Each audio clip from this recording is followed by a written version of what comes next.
ایک مرتبہ کسی جگہ دو بادشاہوں کی آپس میں ملاقات ہوتی ہے، ان بادشاہوں کی اچھی لیک سلیک ہو جاتی ہے، تو وہ ایک دوسرے کو اپنے ملک کا دورہ کرنے کی دعوت دیتے ہیں۔ پہلا بادشاہ اس میں پہل کرتا ہے اور وہ دوسرے بادشاہ سے کہتا ہے کہ آپ اگلے ہفتے میرے ملک کا دورہ کریں۔ دوسرا بادشاہ جب پہلے بادشاہ کے ملک پہنچتا ہے تو وہ دیکھتا ہے کہ بہت خوبصورت ملک ہے، بہت زرخیز ملک ہے، لوگ کام کر رہے ہیں، اس کا استقبال بھی بہت زبردست کیا جاتا ہے، بڑی مہمان نوازی سے ساری قوم پیش آتی ہے، کوئی اس کی چپل اٹھا رہا ہے، کوئی اس کے لیے دسترخوان لگا رہا ہے، کوئی اس کے ہاتھ دھلا رہا ہے، کوئی کھانا پیش کر رہا ہے۔ یہ بادشاہ، پہلا بادشاہ دوسرے بادشاہ کو اپنے ملک کی سیر کراتا ہے، شکار کرواتا ہے، بڑے اچھے سے اس کا پورا وزٹ کروانے کے بعد جب وہ اسے رخصت کر رہا ہوتا ہے تو وہ اسے مزید کچھ شوق ہوتا ہے اپنی بادشاہی دکھانے کا، تو وہاں جتنے لوگ اس کو رخصت کرنے آئے ہوتے ہیں وہ انہیں بلاتا ہے اور وہ کہتا ہے کہ کپڑے اتار دو، اور سارے لوگ فوراً سے اپنے کپڑے اتار دیتے ہیں۔ پھر پہلا بادشاہ دوسرے بادشاہ کی طرف دیکھتا ہے ایک فخریہ انداز سے اور کہتا ہے کہ دیکھی میری بادشاہی۔ دوسرا بادشاہ امپریس ہو جاتا ہے، وہ کہتا ہے ٹھیک ہے، اگلے ہفتے تم میرے ملک کا دورہ کرو۔ اب اگلے ہفتے پہلا بادشاہ دوسرے بادشاہ کے ملک جاتا ہے تو وہ دیکھتا ہے اس کا ملک بھی کافی بڑا ہے، بہت زرخیز ہے، لوگ کام کر رہے ہیں، اور اس کا استقبال بھی اتنے ہی اچھے طریقے سے پرتپاک انداز میں کیا جاتا ہے، مہمان نوازی کا مظاہرہ کیا جاتا ہے۔ یہ بادشاہ اس کو اپنے ملک کی سیر کراتا ہے، کہیں لے کے جاتا ہے اور کہیں نہیں لے کے جاتا ہے۔ لیکن پہلے بادشاہ کو کچھ کمی سی محسوس ہو رہی ہوتی ہے، وہ کچھ خاص متاثر نہیں ہوتا دوسرے بادشاہ سے۔ جب یہ جانے لگتے ہیں تو دوسرا بادشاہ وہاں کھیتوں میں ایک بوڑھا کمزور شخص کام کر رہا ہوتا ہے، تو وہ اس کو آواز دیتا ہے کہ یہاں آؤ۔ جو بوڑھا شخص ان دونوں بادشاہوں کے سامنے آتا ہے تو دوسرا بادشاہ اسے کہتا ہے کہ اپنے کپڑے اتارو۔ وہ کمزور شخص یہ سنتے ہی بندوق اٹھا لیتا ہے اپنے ہی بادشاہ پہ، اور اسے کہتا ہے کہ تم میرے بادشاہ اس لیے ہو کیونکہ تم میری جان، میری مال، میری عزت کے محافظ ہو، اور اگر تم میری جان، مال اور عزت پہ حملہ کرو گے تو میں تمہیں بھی نہیں چھوڑوں گا۔ میں تمہیں بادشاہ مانتا ہی اس لیے ہوں کیونکہ تم محافظ ہو۔ دوسرا بادشاہ پہلے بادشاہ کی طرف اشارہ کرتا ہے اور کہتا ہے دیکھی میری بادشاہی۔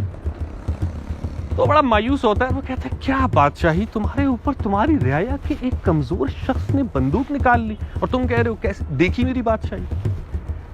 تو پھر دوسرا بادشاہ اس پہلے بادشاہ کو کہتا ہے کہ تم جن پہ راج کرتے ہو وہ بیچارے بھوکے، مجبور، مفلس لوگ ہیں، اور میں جن پہ راج کرتا ہوں وہ خود راج کرنے کے اہل ہیں۔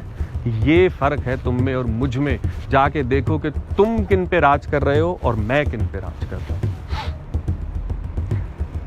ہمیں آئے دن ٹی وی سے، اخبارات سے، سوشل میڈیا سے، ٹویٹر سے پتہ چلتا رہتا ہے کہ پاکستان کے سارے مسائل کی وجہ یہ قوم ہے، اس خطے میں بسنے والے عوام ہیں۔ عوام جاہل ہے، عوام انتہا پسند ہے، عوام کو کچھ پتہ ہی نہیں، اور کوئی یہ نہیں بات کرتا کہ صدیوں سے اس خطے میں بسنے والے لوگوں کے فیصلوں کا اختیار کیا یہاں کے لوگوں کے ہاتھ میں ہی ہے۔ یا تو ہو نا کہ ہم اپنے سارے فیصلے خود کرتے ہوں تو ہم کہیں ہاں بھائی ٹھیک ہے، ہم ذمہ دار ہیں، ہم نے بہتری نہیں کی۔ لیکن اگر فیصلوں کا اختیار ہمارے بجائے کسی اور کے ہاتھ میں ہے تو ان سے کس نے پوچھنا ہے؟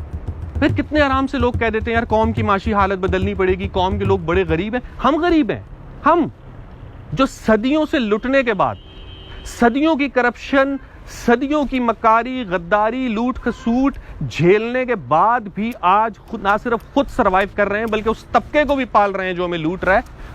ہم غریب ہیں، ہماری غریبی میں، ہماری غربت میں ہمارا قصور ہے۔ جوڈیشری کے لوگ، لائر کمیونٹی کے لوگ بڑے آرام سے باہر آ کے کہتے ہیں کہ یار انصاف نہیں مل رہا، سسٹم انصاف نہیں ہونے دے رہا۔ تو بھیا آپ کی ذمہ داری تھی نا انصاف دینا، اور اگر آپ سسٹم میں بیٹھ کے عوام کے لیے کام نہیں کر سکتے، مان لیا جوڈیشری میں رہ کے آپ کو بہت سارے مسائل ہیں کہ آپ انصاف نہیں دے پا رہے، تو چھوڑ دیں۔ آپ 30 سال کی نوکری کیوں کر رہے ہیں، تنخواہ کیوں لے رہے ہیں، پینشن کیوں لے رہے ہیں، وہ ساری پرکس اینڈ پریویلیجز، وہ رسپیکٹ، وہ احترام کیوں سمیٹ رہے ہیں جبکہ آپ وہ کام ہی نہیں کر رہے جو آپ کے ذمہ ہے؟ یہ تو آپ کو انصاف دلانے کے لیے آپ کو یہ سب چیزیں دی جا رہی ہے نا۔ جب آپ انصاف ہی نہیں دے رہے تو آپ اس چیز کے حقدار ہی نہیں ہیں، آپ چھوڑ دیں نا۔ سب کو پتا ہے کہ اس ملک میں لوگوں کے مسائل کی اصل وجہ سسٹم ہے، تو سسٹم کے کچھ لوگ متاثرہ ہیں اور کچھ لوگ بینیفیشری، اکثریت بلکہ متاثرہ ہے۔ آپ سسٹم کے بینیفیشری ہو کے سسٹم کے متاثرہ لوگوں کو, وکٹمز کو کہیں گے کہ وہ ذمہ دار ہیں اپنی بدحالی کے. ایک آرٹسٹ اٹھتا ہے, وہ بڑے آرام سے اس سے آپ سوال کریں کہ بھئی آپ اچھا کانٹینٹ کیوں نہیں بنا رہے, لوگ یہی دیکھنا چاہتے ہیں. لوگوں کا ٹیسٹ اگر برا ہے تو لوگوں کا ٹیسٹ کس نے بنانا تھا؟ آپ نے. ہمارے علماء و مشائخ چندہ بھی لیتے ہیں, عزت بھی لیتے ہیں, گدیاں بھی سنبھالی ہوئی ہیں, اتنے ان کے پروٹوکولز ہیں, اور یہ تقریروں میں کیا کہتے ہیں؟ معاشرے میں گناہ پھیل گیا, عوام خدا سے دور ہو گئی ہے, دین سے دور ہو گئی ہے, تو ان کو قریب کس نے لانا تھا؟ آپ نے. سر یہ آپ کی ڈیوٹی تھی, آپ فیل ہوئے.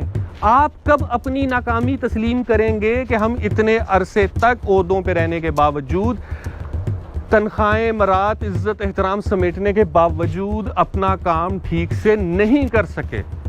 آپ کب آگے بڑھ کے کہیں گے کہ نہیں, قوم کا سر شرم سے نہیں جھک گیا, ہمارا سر شرم سے جھک گیا, کیونکہ سارے فیصلوں کا اختیار تو ہمارے پاس تھا اور ہم ہی ان کے لیے کچھ نہیں کر سکے؟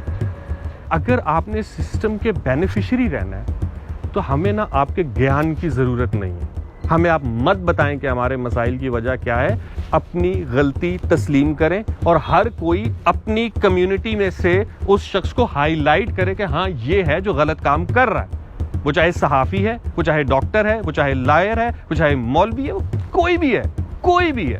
جو سسٹم کا بینیفیشری ہے وہ پھر آپ کا نہیں ہے, وہ پھر سسٹم کا بینیفیشری ہے, وہ پھر اوپریسر ہے اور آپ اوپریسڈ ہیں.